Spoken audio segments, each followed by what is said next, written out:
is going on, DFS Army? Cascade coming at you one more time. TGIF. It's August 16th, 2019. Going to talk a little bit of wide receivers, tight ends, week one, super early. Just a little discussion, see where things are at, how we're seeing maybe where some chalk's going to pop up. Maybe going over some guys, maybe they're good in GPPs. Again, we're 3-4 weeks out, but it's always fun to talk a little football, and why not? Before I start, for you that's not a follower or subscriber, please give me a follow or subscribe on Twitch or YouTube. That way you know when I come on, do these videos, and hopefully keep producing these. And all the VIP stuff will be coming up this season. All the preseason stuff's VIP, so I'll be doing another video today for the preseason stuff. If you're not a DFS Army member, use promo code CashCake, save 20%. A little over $1 a day, you get freaking all sports. NFL, college football, NFL preseason, basketball coming up. We got EPL tomorrow morning for you guys that love soccer. We even got tennis. Just everything, one price. We don't nickel and dime here. So let's dive in here. Welcome, Tommy Trips. What's up, man? What's going on, Wise and Born? Last night, preseason. Let's just talk about that real quick. I just want to give a quick shout out to BW Knowles. He took down the $4.44 FanDuel tournament. Again, we offer notes. Chris has his notes up and projections over at DFS Army, and he used those to take down the $4.44 for $5,000 last night. So congratulations to BW Knowles, man. It was awesome. Well, I said your name correctly. I went to school with Weisenborn. But yeah, man, you got any questions? Let's just talk. But let's start with wide receivers real quick. Kind of see. We talked quarterbacks and running backs the other day, and kind of talked how we're kind of paid down a little bit at quarterback, and at running back we'll probably spend up a little bit, just because quarterback and running back are your less volatile positions, and you want to usually spend your money at the running back position.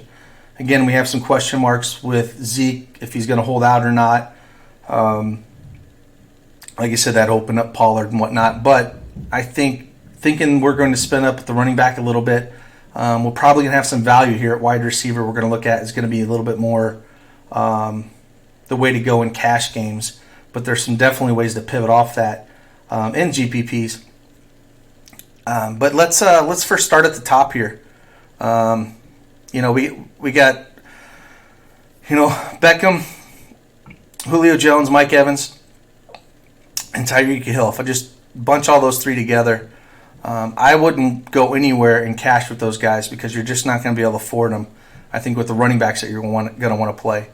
I think with the guy we'll talk about for Tampa Bay that'll be more popular in cash, Mike Evans makes a great leverage play off in tournaments. I think he'll be lower owned because he's a little bit more expensive. Same with Julio Jones. I think he'd go down to Ridley. And I think Julio Jones, even though it's going to be a shootout, he's more of a GPP play at $8,000. And then Beckham, there's so many weapons on that team, and having him being the most expensive, he would just be only a GPP play because there's just so many ways they can go there. So if we go down a little bit here, the AJ Green injury is going to open up some things, and it's going to kind of push some ownership on Boyd for sure when we start talking about guys down in that 5 to 6K range. So having that injury, we saw in the preseason the first couple games with Dalton and AJ. I'm sorry, and AJ and Boyd. We saw that connection with Tyler Boyd and Dalton last year when he was injured as well. So I tend to like to pay down at wide receiver in cash games when I build them, and then maybe spend up in tournaments. Again, it's the most volatile position besides tight end and defense on the board. So you're really going to, again, build around your quarterback and running back first when you build lineups, single entry, cash, and then worry about your wide receivers. I never start there. Oh, awesome, Tommy. Congrats on catching last night in 16 or 20 double ups, man. Great to have you aboard with the DFS Army. Yeah, we'll have a sheet out tonight and projections and definitely on this 3-gamer. And I'll hopefully do a video here in a couple hours on some of the plays that I like as well. And hopefully we can just keep the train rolling on preseasons. It's been pretty good over the last 5 or 6 slates that they've had. We're on the 5th slate, I think. Let's just keep it rolling. So Wiseburn says, typically pay down because you are paying up a running back. Yeah, for wide receiver, I typically pay down. I don't typically want to spend up at wide receiver when I'm building a single entry or a cash team. I'll live in the 5 to 6K range, and then I probably have one wide receiver that's in the 4K range. It's under 5K.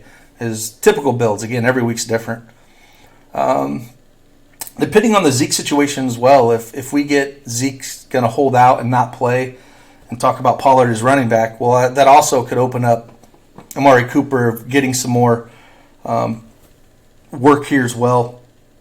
And 2 of Amari Cooper's ceiling games that he had last year that broke the slate, they did come at home.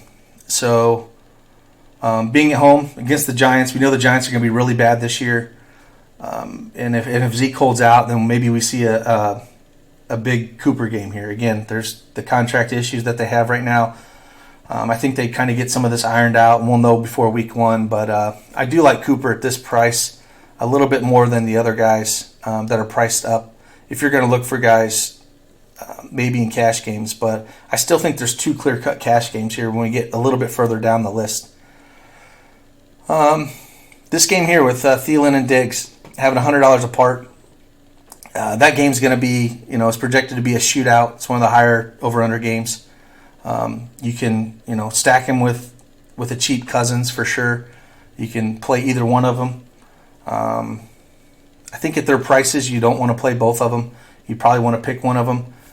I would say,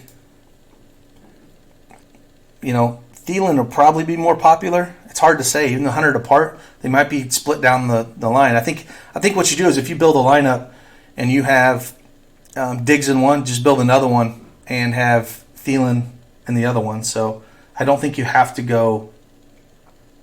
Definitely don't have to go in the same lineup. T.Y. Hilton, being in LA, I prefer him when he's at home on the turf. I tend not to play him very much when he's on grass. I just like him when he's on turf. He's just faster. And then we have Cooks, Woods, and if we go down a little bit, we have Cooper, Kupp. With these 3 guys are all in play with the Chargers. Another big over-under game. Going into Carolina, it's a close spread. I think what you want to do here with Cooper Kupp, he's only like 8 or 9 months off, I believe it was an ACL tear last year. Let me check. Yeah, off an ACL injury. It's really going to be hard to play him week 1 because I just don't know how he's going to be. Especially wouldn't touch a guy like this in cash games. And in tournaments, it's kind of rough because there's other guys around him that are going to be probably get a way higher target share in week 1. And I don't know how much they'll push him. So I'm kind of a way to approach a C on him. And then on the other 2 guys, the Woods and Cooks, how I usually play these guys each week is Woods is usually a cash game play for me. Just the way he runs routes, and he's more of a possession guy over the middle. And then Cooks is, takes the top off and can go deep anytime. So he'd be your big GPP play. Any of these guys that can take the top off and get you, 90-yard bomb and put up almost, 16 DraftKings points in one play are always tournament guys to look at. And then we come down here to what's probably going to be a little bit your area. You're going to look in cash games here. Godwin is going to be extremely popular week 1. Adam Humphries is shipped out. He's over in Tennessee now. And so Godwin is definitely going to be the number 2 guy behind our guy up there, Mike Evans. So at 6,200, in a game against San Francisco, it's, again, a really high team total. We see some chemistry, again, with Arians coming over. I think we're going to see a lot of work out of Godwin. So I can really see him being extremely popular, and he'd be one of the guys that I would start with in cash games. at week 1, starting right now. Going up to Galladay a little bit more, his price will be, being that close to him, he'll have a lot less ownership than Godwin. I kind of like him as the pivot off of Godwin and GPPs, where you go up to maybe Mike Evans instead of Godwin and then go to Galladay.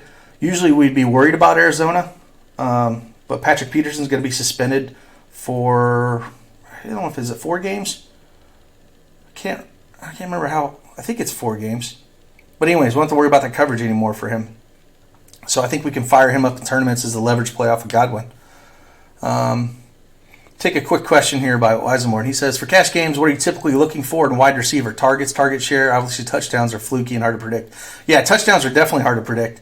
For me, it's going to be number of targets and target share for that team. And that's why we're looking at guys like we talked about.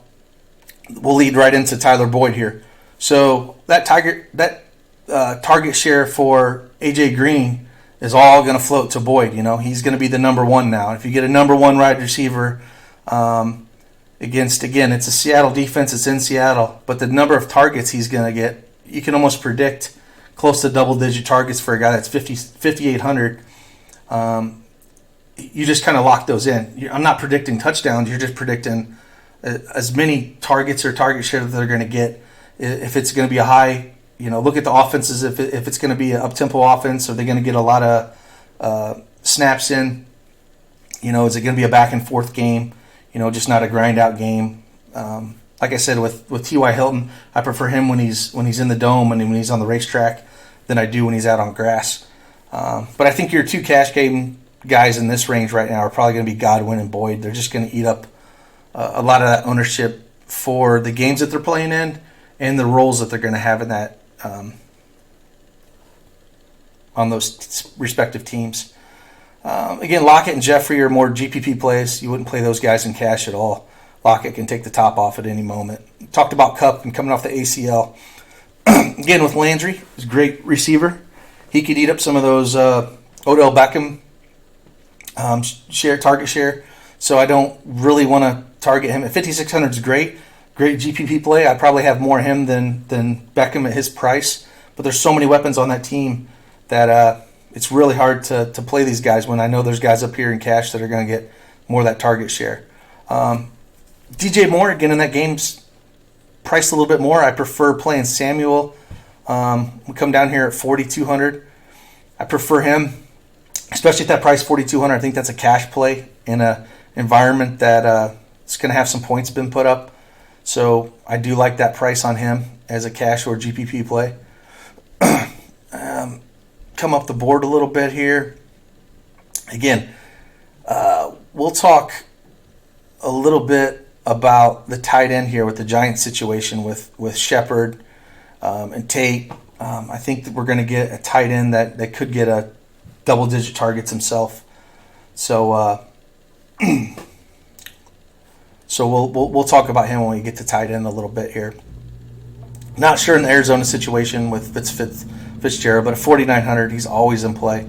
I just feel like watching Murray over the first 2 preseason games, they've struggled in the drives they've been out there. Didn't look fantastic. I think he's going to have some growing pains here in a team that's going to struggle a little bit. So him and Kirk would be GPP only. Even at their prices, it's kind of tough to trust him. Again, I'd rather take than Alshon Jeffrey. I'd rather take Jackson here. He can take the top off even at his age with Philly and no problem. And he's a good pair up with Wentz. Let's take a question here from Weisenborn again. He says, do you find it easier to fade chalk wide receivers because of how much variance there is in the position?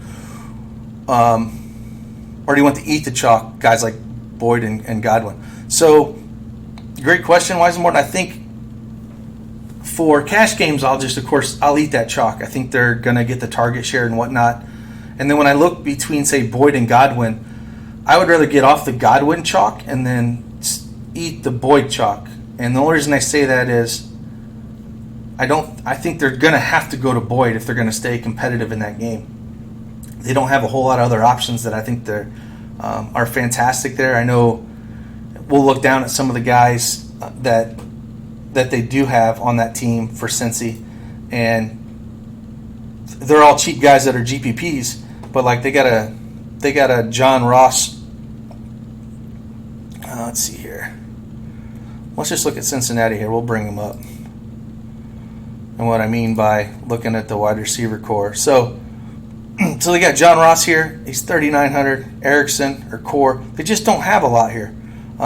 We saw what Tate put up, but he's not the best wide receiver in the world, and I don't think we're going to see a ton of him in the regular season. But he had a good game in preseason and won some guys some money.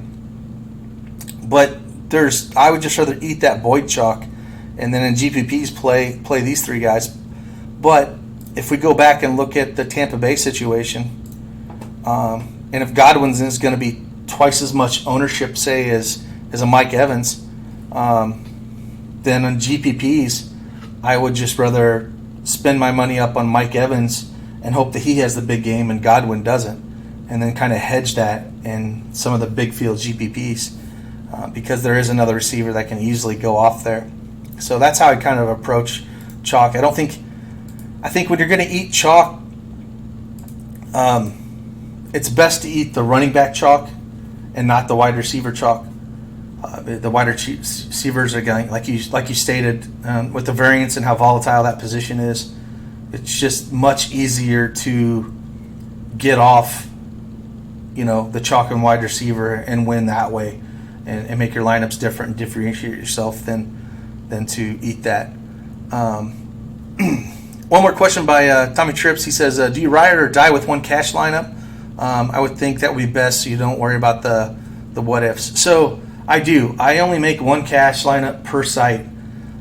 There might be times where I will make two if it's, say, a quarterback that I'm on the fence with and they're very similar priced. I would make two cash lineups and just have different quarterbacks. But that is a very rare situation for me. I will just make one cash lineup and run it through all the contests and cash that I'm running. I just think it's better that way.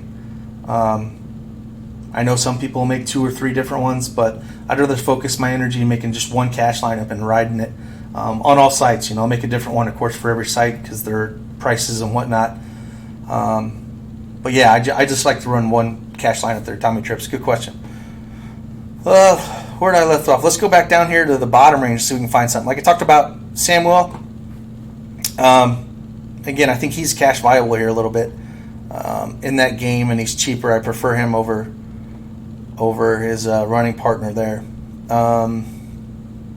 Crowder could get some look here. I think with the Jets, I prefer Anderson. Robbie Anderson showed last year, that he's a legit receiver at 5,200. I don't mind taking chances at him in GPPs. I don't think I would want him in cash games or any part of that Jets offense really until I can kind of see how it's going to pan out. But in tournaments, we've seen him win some tournaments with some big games, and I think that's just going to continue.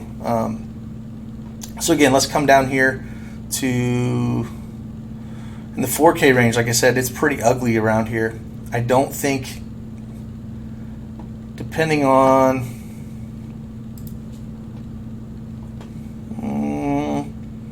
I guess we could look at a guy like Trey Quinn for Washington.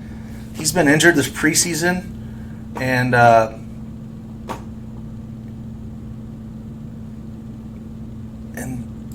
so we haven't seen him. So if he does play, I don't mind him at his price out of the slot. We have seen Kidsey get a lot of run. He had a pretty bad game last game, but Washington as a whole did.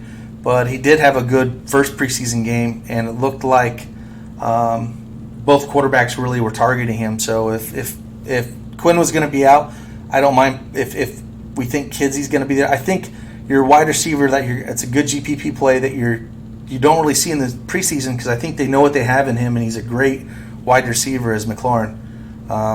He's the kind of guy that can win you a GPP, and we haven't seen a lot of him because I think Washington knows what they have in him, and he can take the top off. He can do everything.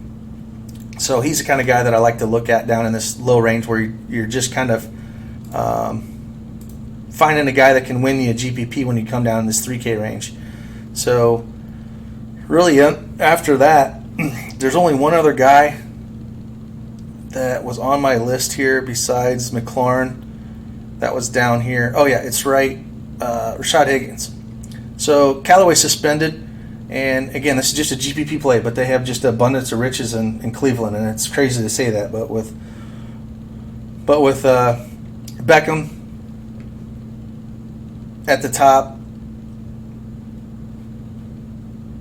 and Callaway at the bottom and being suspended, Higgins at 3,200 is a guy that showed that can catch some balls, and he doesn't have to do a lot there.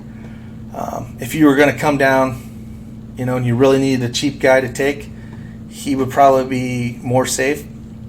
But I still think you have a bigger upside with McLaurin. But we just kind of have to see. We've been seeing Arcega-Whiteside do some things in week 1 of preseason, but Philly's so deep, he probably will be a wide receiver 4 if he does even make that rotation. So it's kind of ugly down here. Anunwa 3,800 again is another one of the guys that just deep GPP play. We could look at it's really about it. There's not a lot, and you're just grasping for straws down here. So let's just move to tight end. I think we've covered quite a bit of things. So if we head over to tight end, it's basically 3 guys, and then it drops off a ton. Of course, with Kelsey, Kittle, and Ertz, I don't think you can go wrong with any of them. I think, Wentz has a special connection with Ertz, and he set a record, and there's no way he's going to do what he did last year. I don't think, I think he'll have a great year, but he won't have one of those historic years like last year with the number of targets and receptions he saw. Kelsey is always in play, but paying $7,100 in, say, a cash lineup is just not going to happen. You're not going to have the money to get there. But again, tournaments, if you're spending down other positions and wanting to spend up a tight end, it's definitely a way to go. But you can't go wrong with any of these guys. We'll see what Garoppolo does with Kittle. Again, all these guys are mega upside, but you're spending for them. So let's just talk about the more the guys that we can probably get to. But first, let's go to a question. Wisemore has a question. He goes, what's your typical strategy for tight end? Pay all the way up or all the way down? For cash games, I'm tend to look for mid-range to low. I like to find a cheap tight end for cash games. Again, because it's a volatile position, I want to spend my money at the running back position and find the stud guy that's going to get all the work and get me those points, and then try to find a tight end that's going to get targets. He might be all the way at the bottom. He might be at mid-range. It really depends each week. But typically, lineup construction on DraftKings for me is I'm paying down for a tight end. Like we're talking about with the Giants, with some of the struggles they're going to have this year, and then with their wide receiver either suspended or hurt. Evan Ingram could be an extremely popular guy, or a guy you want to look at in this range at 4,800. He's going to get a lot of work, I believe, in this game. I think they're going to be playing from behind with Dallas. It's one of those, let's look at the opportunity we can get. And I think he can put up, 10 plus targets here. And if you can get 10 plus targets out of a tight end, you have to consider a guy like that. It's just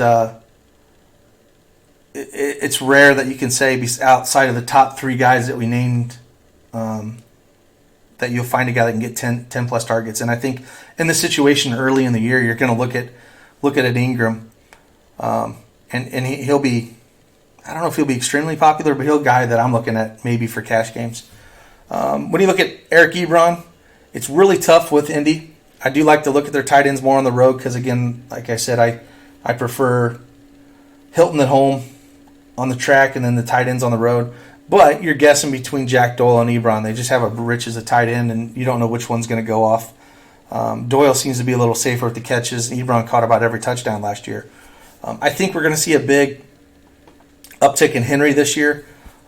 He's off almost a full year of his ACL tear, so he's back fully healthy. And at 3,900, he's probably the guy I would look at if I'm not going to go up to Ingram and cash just as a first glance.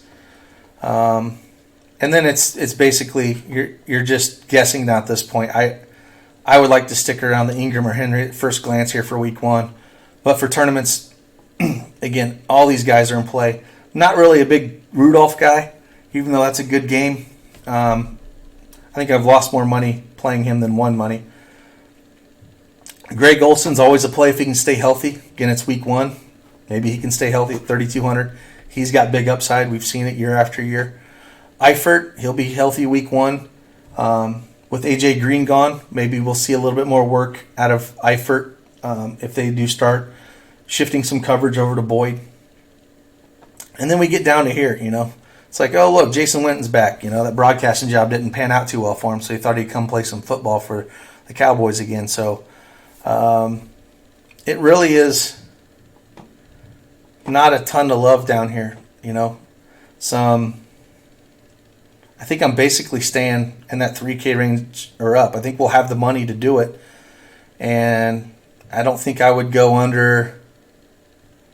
I don't think I'd go under 3K on week 1 for a tight end. I think we have enough guys in play that have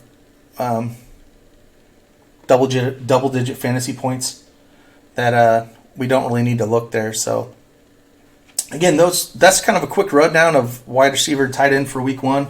I know it's super early. I know that, things can change, injuries in the preseason.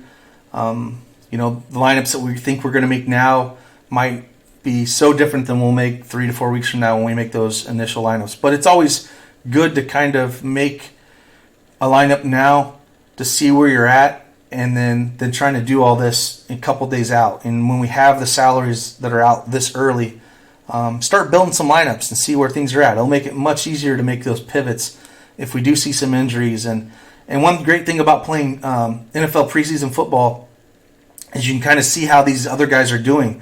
That if an injury does happen, you've kind of seen the chemistry between the quarterback and wide receiver or running back, how he's done in those positions when maybe the public is not, didn't take the chance to look at preseason football and seeing how some of those guys play.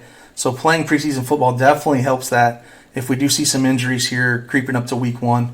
But I hope that was helpful to see wide receiver and tight end.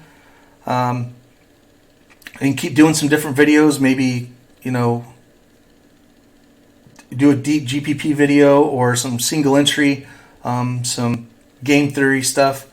We're going to have all kinds of stuff over at DFS Army, a lot of stuff this year. We're going to be covering everything. So, again, head over to dfsarmy.com, enter promo code CashCake, save you 20%, and let's help you win today, man. I will see you later. Deuces.